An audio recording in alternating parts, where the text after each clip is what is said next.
Covid tsunami की ये tragedy इतनी बड़ी है कि लोग इसमें जान की बात कर रहे हैं, इसमें माल और माली हालत की बातचीत का, जीडीपी का किसको ख्याल आने वाला है।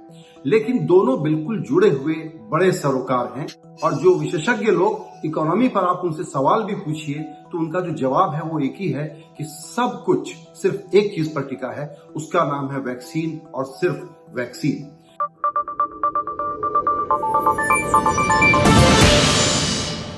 तीन उदाहरण देना चाहता हूं, आलोचकों, निंदकों और विपक्षियों की छोड़ दीजिए तो तीन सर्टिफाइड पॉजिटिव लोगों के एग्जांपल दूंगा आज आपको मैं। एक उदय कोटक, दूसरा रिजर्व बैंक और तीसरा नंदन नीलेकणी। इन लोगों ने क्या कहा?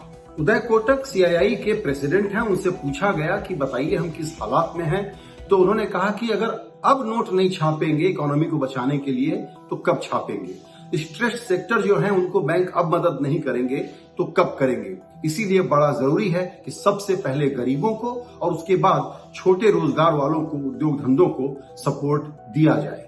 लेकिन उनसे पूछा गया कि इसको करने के लिए क्या करना होगा, तो उन्होंने कहा कि वैक्सीन के कायदों को सिंप्लीफाई करने की जरूरत है। ये कैसे होगा कि 50% केंद्र के पास और 50% कह दिया गया है कि राज्य और प्राइवेट सेक्टर ले लें, जो अनडिफाइंड है। इस पॉलिसी को जटिल से सरल बनाने की जरूरत है। सिंप्लीफाई इट, उन्होंने सिर्फ इतना कहा है, लेकिन उनके सिंप्लीफाई इट का मतलब क्या है ये हम आपको समझाने की कोशिश कर रहे हैं। वैक्सीन पर जो हुआ है हमारे देश में वो दरअसल सबसे बड़ा, इतिहास का सबसे बड़ा राज अधर्म है। कैसे? पहले कहा गया कि हमारे युवा उद्यमी आत्मनिर्भर भारत के तहत बहुत वैक्सीन बनाएंगे, हमको भी देंगे, पूरी दुनिया को देंगे।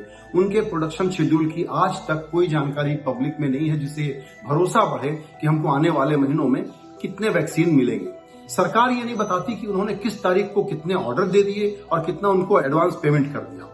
50% खुद को रखने के लिए कहा और जो 50% बाकियों के लिए कहा गया है उसमें राज्य का और प्राइवेट सेक्टर का कितना है ये चूंकि मालूम नहीं है, तो आप सुनते हैं कि राज्य सरकारों के सेंटर नहीं चल रहे हैं, लेकिन प्राइवेट सेक्टर इस वक्त खरीद करके लोगों को, अपने कर्मचारियों को, दूसरे लोगों को टीका दे रहा है। यानी कि अमीरों की एक अलग दुनिया, गरीबों की एक अलग दुनिया, जहां लंबा इंतजार करना पड़ेगा वैक्सीन हासिल करने के लिए। फिर कहा गया ग्लोबल टेंडर होगा। कंपनियों ने कहा कि हम राज्यों से डील नहीं करना चाहते, हम केंद्र की सोवरेन गारंटी चाहते हैं। फाइजर का बिल्कुल ताजा बयान है कि हमको अभी तक अप्रूवल नहीं मिला है। अनाउंसमेंट आ गया था लेकिन अभी तक कंपनी कह रही है कि अप्रूवल नहीं मिला है, यानी कि जाहिर है कि वो बाबूगिरी में फंसा हुआ है। दिक्कत कहां है? दिक्कत यह है कि केंद्र प्रोक्योर करने की, फ्री वैक्सीन की जिम्मेदारी नहीं ले रहा। दूसरी तरफ वो राज्यों को कह रहा है जिसको कंपनियां देना नहीं चाहती या टेंडर के बारे में बहस चलते रहती है। तो यहाँ केंद्र ने प्रोक्योर करने की, फ्री वैक्सीन देने की अपनी जिम्मेदारी से पल्ला झाड़ा और सीमित कर लिया 45 साल के ऊपर के लोगों को। बाकी लोगों की जिम्मेदारी अब राज्यों की हो गई, जिनको मशक्कत करनी पड़ रही है। वैक्सीन का कोई टाइमलाइन पता नहीं चल रहा है और स्लॉट देने का काम केंद्र जब कर रहा है और डिजिटल सर्टिफिकेट देने का काम भी केंद्र कर रहा है, लेकिन जिम्मेदारी राज्यों की हो गई है।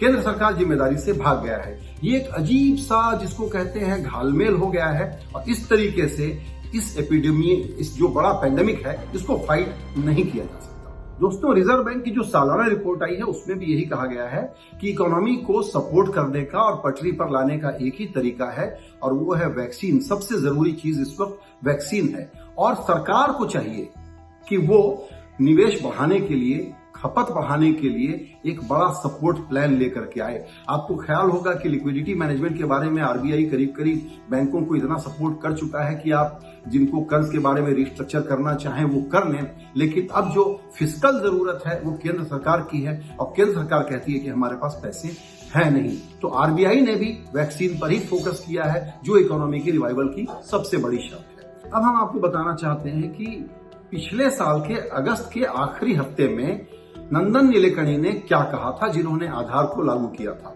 उनका कहना था कि इकोनॉमी को 7-8 महीनों में पटरी पर लाने के लिए रोजाना 50 लाख से 1 करोड़ लोगों को वैक्सीन देने की जरूरत होगी। एक राष्ट्रीय मिशन बनाने का काम अभी से शुरू होना चाहिए, जिसमें पब्लिक और प्राइवेट सेक्टर की हिस्सेदारी होनी चाहिए और एक जबरदस्त नए किस्म के इंफ्रास्ट्रक्चर की जरूरत होगी। और जब तक ये नहीं होगा तब तक हमारी इकोनॉमी पटरी पर नहीं आ पाएगी। अगस्त 2020 में उन्होंने पूरा डिटेल हिंदुस्तान टाइम्स में 2 कॉलम लिख करके उन्होंने पूरा बताया था। सरकार के भीतर में इन बातों पर चर्चा हुई थी, लेकिन अप्रैल के आखिरी हफ्ते तक हमने देखा कि वैक्सीन को लेके सरकार के पास कोई सेंस ऑफ अर्जेंसी नहीं थी। आप लोग एक जनरल कमेंट्री सुनते होंगे कि पिछली बार चूंकि पूरा लॉकडाउन हो गया था, पूरी इकोनॉमी बंद हो गई थी, इस बार ऐसा नहीं हुआ है, तो वैसा झटका तो इकोनॉमी को नहीं लगेगा। लेकिन तब भी ये बड़ा इंपॉर्टेंट है समझना कि जब एक कंसेंसस था कि इस बार हमारा इस साल में वित्त वर्ष में 12% अनुमान था जीडीपी का, तो अब वो अनुमान घटा करके एजेंसियों ने, सलाहकारों ने कर दिया है करीबन 9% या उससे थोड़ा कम ही। इसका मतलब ये हुआ कि अगर हम एक एसबीआई की रिपोर्ट और एक बार्कलेज की रिपोर्ट पर ध्यान दें तो उनका कहना है कि जीडीपी का अभी तक का 5.4 लाख करोड़ का नुकसान हो चुका है। ये बार्कलेज का आंकड़ा है। एसबीआई का आंकड़ा है 4.5 लाख करोड़ के नुकसान का, और इसके सामने ये 2 महीने की जीडीपी का नुकसान है। इसके सामने पूरा वैक्सीनेशन प्लान अगर सरकार फंड करे तो उसका पूरा खर्च है यूनिवर्सल वैक्सीनेशन का 3.7 लाख करोड़ रुपए। सिंपल सा हिसाब है कि ज्यादा अच्छा ट्रेड ऑफ कौन सा है कि हम जान बचाते, लोगों की जिंदगियां बचाते तो जीडीपी का भी फायदा होता, जीडीपी का नुकसान उससे ज्यादा हो गया है। नोमुरा एक इंडेक्स निकालता है, बिजनेस रिजम्पशन इंडेक्स। उसके हिसाब से ये पता लगता है कि इस वक्त हमारी इकोनॉमी, जो कि फरवरी महीने में करीबन प्री पैंडेमिक लेवल पर खुल के चलने लग गई थी, वो गिर करके अभी 60 पॉइंट पर आ गई है। इंडेक्स में 60 नंबर पर आ गई है, जो 98.1 पर थी फरवरी महीने में। इकोनॉमी की तकलीफ का पता इस बात से भी चलता है कि मोबाइल में व्हीकल के रजिस्ट्रेशन के नंबर बहुत कम हो गए हैं। पिछले साल 30% से ज्यादा नुकसान हुआ ऑटोमोबाइल सेक्टर को प्रोडक्शन में, और इस वक्त रजिस्ट्रेशन के नंबर लगातार गिर रहे हैं। यानी नया जो वित्त वर्ष शुरू हुआ है, इसकी शुरुआत बहुत खराब हुई है, और इसकी रिकवरी बहुत अच्छे से भी अगर हो गई तो हमारी इकोनॉमी अभी प्री पैंडेमिक लेवल के बराबर पहुंचने में बहुत मशक्कत उसको करना पड़ेगा, बशर्ते कि बड़ा सपोर्ट सरकार की तरफ से आए। इसके अलावा एक जरूरी बात ये जानने की है कि ऑटोमोबाइल के सामने आप नरेगा का नंबर देखिए। नरेगा की मांग इस वक्त, इस महीने के मध्य तक थी करीबन 2 करोड़ हाउस होल्ड लोग आकर के कामकाज मांग रहे थे, यानी रूरल डिस्ट्रेस को बताने वाला आंकड़ा है ये। वहां पर सिर्फ 31 लाख परिवारों को काम मिल पाया है। इससे पता लगता है कि किस प्रकार का रूरल डिस्ट्रेस है। सैलरीड एम्प्लॉय में सीएमआई का डाटा बताता है कि 1 करोड़ रोजगार वेतन भोगियों के इस साल उनके जॉब चले गए हैं। इस वक्त अर्बन एम्प्लॉयमेंट अपने हाईएस्ट 17% के ऊपर है। कुल अनएम्प्लॉयमेंट रेट जो है वो करीबन 14.7% है। रूरल एम्प्लॉयमेंट नीचे से थोड़ा सा उसमें सुधार होता हुआ दिखता है, लेकिन लोगों में बदहवासी ऐसी है जिसको कहते हैं लेबर पार्टिसिपेशन रेट, कि आके काम मांगना, उनमें 2% की गिरावट आ गई है। तो ये हमने कितनी बड़ी चुनौती है, कितनी बड़ी मुश्किलें हैं, ये समझने की कोशिश की। अब आगे हमको क्या करना चाहिए? जहां तक हमारा आपका सवाल है, हमारा लिव्ड एक्सपीरियंस क्या है कि हमारी कमाई कम हुई है, हेल्थ के खर्चे बढ़े हैं, इस वक्त इन्फ्लेशन भी ऊपर की तरफ ही है, और हेल्थ का इन्फ्लेशन जो है उसमें बड़ा रोल प्ले कर रहा है। सेविंग्स हमारी कम हो रही है। जरूरी है कि हम कैश कंजर्व करें, इंडिविजुअल हो चाहे व्यापार हो, छोटे व्यापार खास करके कैश कंजर्व करें, सेविंग्स बचाएं। अब आप कहेंगे कि शेयर बाजार में बड़ी दिवाली चल रही है इस वक्त। बिल्कुल सही है। वो अमेरिका ने जो डॉलर ठोके हैं बाजार में, उसके कारण, और कमोडिटी प्राइसेस में स्टील, सीमेंट वगैरह के दाम बढ़ने के कारण, क्योंकि चीन ने प्रोडक्शन काटा है, दुनिया में अब उस पर डिमांड सप्लाई का ऐसा मिसमैच हो गया है कि वहां पर दाम बढ़ रहे हैं। इसके कारण भी शेयर बाजार चल रहे हैं। कुछ बैंकिंग के कारण चल रहे हैं क्योंकि उनकी एनपीए की पूरी जानकारी लोगों को नहीं है। विशेषज्ञ जो है मार्केट के एक्सपर्ट वो बताते हैं कि 17,000 निफ्टी का आंकड़ा ध्यान में रखिए।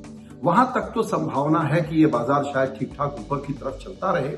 रियल इकोनॉमी से इसका कोई लेना देना नहीं है, लेकिन उसके बाद खतरे की घंटी बजा देनी चाहिए और आपको तय करना चाहिए कि बाजार में बने रहना है या निकल जाना है, और थोड़ा इंतजार करना है कि बाद में बाजार में कब हम प्रवेश करें। क्योंकि अगला चुनाव का सीजन आने वाला है, तो इस बार आप देखिए सपोर्ट पैकेज की बहुत मांग नहीं हो रही है, स्टिमुलस की मांग बहुत नहीं हो रही है, लेकिन केंद्र सरकार अपने एक चुनाव अनुकूल समय पर एक ऐसा शानदार सपोर्ट पैकेज जरूर लाएगी जो टारगेटेड होगा सब गरीबों के लिए ऑफिशियली, लेकिन टैक्टिकली उन चुनावी राज्यों के लिए जहां पर की ज्यादा मदद इसलिए देना जरूरी है कि उनको वहां वोट चाहिए होंगे। अगला पैकेज बहुत विशाल होगा और उस पर नजर रखना जरूरी है कि वो कितना टैक्टिकल होने जा रहा है। नियत जो भी हो, लेकिन हिंदुस्तान की इकोनॉमी को सपोर्ट मिले, ये काम वो अपने टाइम टेबल को देखने के बजाय थोड़ा जल्दी कर दें, तो इसमें उनका भी फायदा है, देश का भी फायदा है और गरीबों की जान बचेगी, क्योंकि कई करोड़ लोग गरीबी की सीमा के और नीचे धकेल दिए गए हैं। मिडिल क्लास के लोग मिडिल क्लास नहीं रहे, वो गरीबी की तरफ धकेल दिए गए हैं। एक और आखिरी बात, अब चूंकि कोरोना का ग्राफ, नए केसेस का ग्राफ नीचे आ रहा है, तो डर के मारे इस वक्त की राज्य सत्ता जीत का ऐलान तो नहीं करेगी, लेकिन जीत की जगह वो राहत शब्द का इस्तेमाल करेगी। मेरा ये कहना है कि ये जंग तब तक नहीं जीती जाएगी जो कम से कम 10,000 डेली केसेस पर हम ना आ जाएं। अभी हम बहुत मोटे बड़े आंकड़े पर बैठे हुए हैं और जब तक 0 पर ना आ जाए तब तक हम विश्राम नहीं ले सकते। कितने वेरिएंट बनेंगे, क्या होने वाला है और इन सब की तीसरे सर्ज की तैयारी ये सरकार कितनी कर रही है, ये भी बताना जरूरी है। और सरकार से जानकारी लेना हम मांगते हमेशा है, लेकिन सबसे मुश्किल काम है। इसलिए बचता क्या है? बचता है कि हम अपनी जेब, अपना रोजगार, हमारे आसपास के लोगों का ख्याल कैसे रखें। Our COVID ground reports cost us about 7.5 lakh every month. You can help our reporting from the ground. Go to thequint.com, click support the Quint tab, choose a plan and pay.